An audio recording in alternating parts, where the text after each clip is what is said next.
A cassette tape arrived at a sheriff's office in 1993, 5 years after a woman disappeared. On it, her voice trembled with fear as she spoke 18 minutes of truth that would unravel everything. But by the time anyone listened, she was already dead. Rebecca Lawson recorded that tape in a roadside motel room in Grand Junction, Colorado, on December 20th, 1987. She was 41 years old, a pharmacist who had lived in Pine Ridge her entire adult life. She sat on the edge of a sagging mattress, holding a cheap Radio Shack recorder in shaking hands. The room smelled of stale cigarette smoke and industrial cleaning solution. Outside, the neon sign flickered red and blue through thin curtains. She pressed record and began to speak. "My name is Rebecca Lawson. If you're hearing this, I'm already dead, and you need to know the truth about Pine Ridge." Those were her first words, direct, terrifying, final. She knew what was coming. She knew there was no escaping it, but she needed someone, somewhere, to know what really happened in that small mountain town. She needed the truth to survive, even if she couldn't. Rebecca had been Pine Ridge's only pharmacist since 1973. She inherited the business from old Mr. Henderson, who'd run it for 40 years before her. The pharmacy sat on Main Street, sandwiched between the hardware store and the post office. Everyone in town came through those doors eventually. Prescriptions for high blood pressure, antibiotics for winter colds, pain medication for aging backs and arthritic knees. She knew everyone's medical history, their private struggles, their secrets. In a town of 847 people, the pharmacist knew more than the priest. That knowledge is what got her killed. The trouble started in 1982, though Rebecca didn't realize it at the time. A man named Gary Thornton became the new town sheriff. He was 38, confident, with the kind of smile that made people trust him instantly. He transferred from a larger department in Grand Junction, said he wanted a quieter life in the mountains. Within 6 months, he'd become one of the most popular figures in Pine Ridge. He coached Little League. He organized the annual 4th of July barbecue. He made people feel safe. But Gary Thornton had come to Pine Ridge for a reason, a very specific reason. He'd been forced out of his previous department for ethical concerns that were never made public. Internal Affairs had been investigating him for evidence, tampering, and suspicious relationships with known drug dealers. Nothing was ever proven, but the department encouraged him to resign quietly. Pine Ridge seemed like the perfect place to disappear. Small, remote, isolated 6 months of the year by snow. A place where a man could start over, or where a man could continue what he'd been doing before, just more carefully. Thornton approached Rebecca in the spring of 1983, came into the pharmacy on a Tuesday afternoon when no other customers were around, chatted casually about the weather, about how he was settling in, about how much he loved the community. Then he asked her a question that seemed innocent at the time. "How does ordering work for controlled substances? I'm just curious about the procedures, for my job." Rebecca explained the system. Prescriptions for Schedule II drugs like OxyContin or Vicodin required special forms. Orders were tracked by the DEA. Everything was documented, verified, audited. It was a tight system designed to prevent abuse and diversion. Thornton nodded, asked a few more questions, thanked her, and left. She thought nothing of it. 3 months later, he came back, this time with a proposal. He knew a doctor in Denver who was willing to write prescriptions for cash. No questions asked. The prescriptions would be legitimate on paper, but they'd be filled for people who didn't exist. Thornton would provide the fake IDs and paperwork. Rebecca would fill the prescriptions and hand over the medication. They'd split the profits. It was easy money, he said, victimless, just helping people who needed pain relief but couldn't afford to go through proper channels. Rebecca refused immediately, told him it was illegal, unethical, and she wanted no part of it. Thornton's smile never wavered. "I understand," he said. "Just thought I'd ask. Forget I mentioned it." He left the pharmacy, and Rebecca assumed that was the end of it. It wasn't. 2 weeks later, Rebecca's pharmacy was audited by the state board. A surprise inspection. They found discrepancies in her inventory records. Pills that should have been there but weren't. Documentation that didn't match up. The violations were minor, but they were there. The board threatened to suspend her license.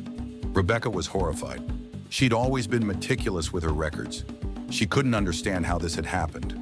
Thornton showed up at her house that evening, sympathetic, concerned. "I heard about the audit," he said. "That's terrible. Is there anything I can do to help?" And then more quietly, "You know, things like this can be made to go away, if you're willing to be reasonable." That's when Rebecca understood. He'd set her up, planted false evidence, created a problem he could solve.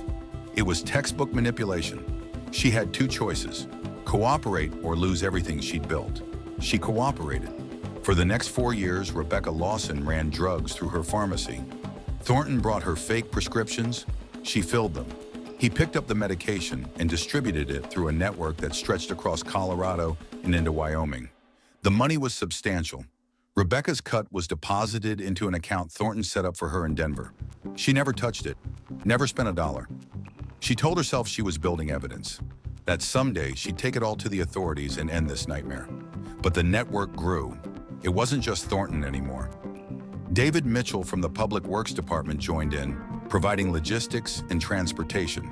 The mayor, Lawrence Kemper, used his position to deflect any outside scrutiny. 3 local business owners laundered the money through their shops. Even Raymond Cole, the deputy sheriff, was involved, acting as Thornton's enforcer and lookout. Pine Ridge wasn't a quiet mountain town anymore. It was a machine, and Rebecca was trapped in the gears.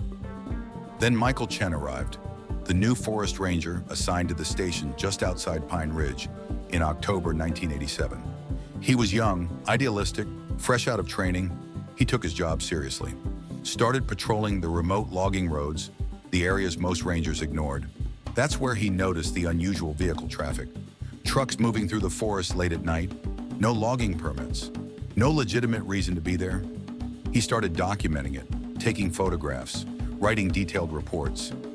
By early December, Michael had figured out something was wrong.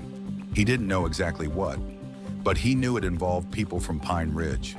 He did what any honest person would do. He went to the local pharmacy to ask questions. Rebecca was the one person in town he thought he could trust. She wasn't law enforcement. She wasn't involved in town politics. She was just a pharmacist.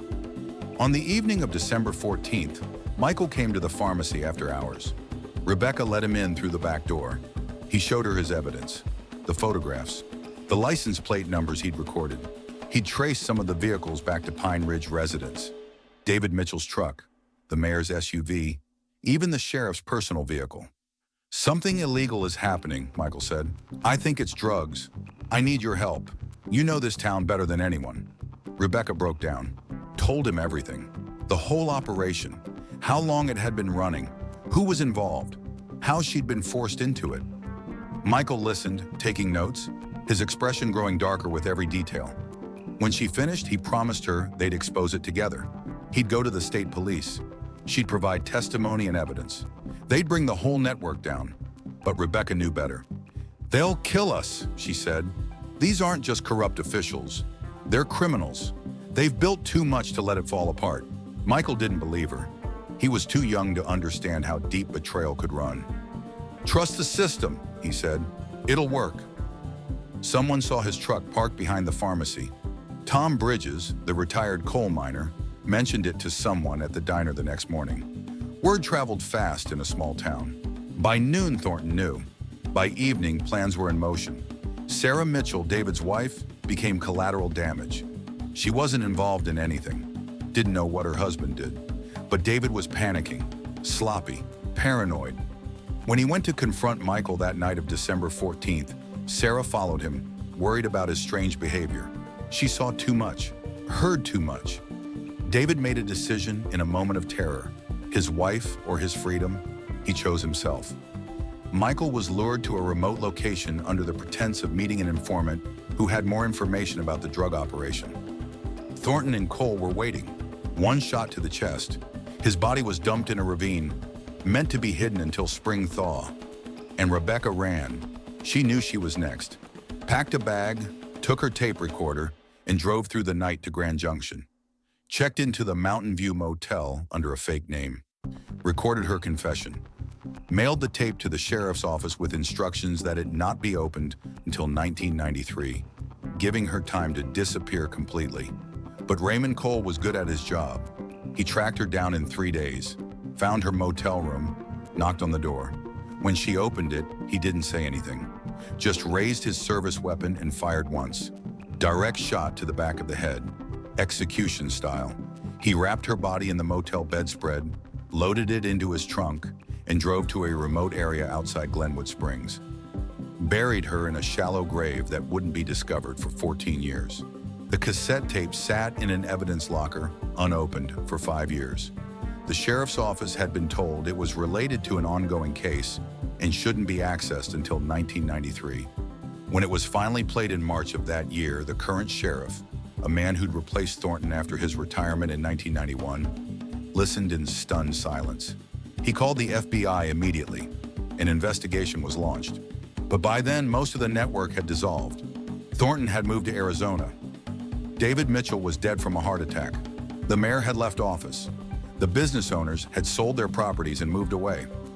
Only Raymond Cole remained, still working as a deputy, still living in Pine Ridge.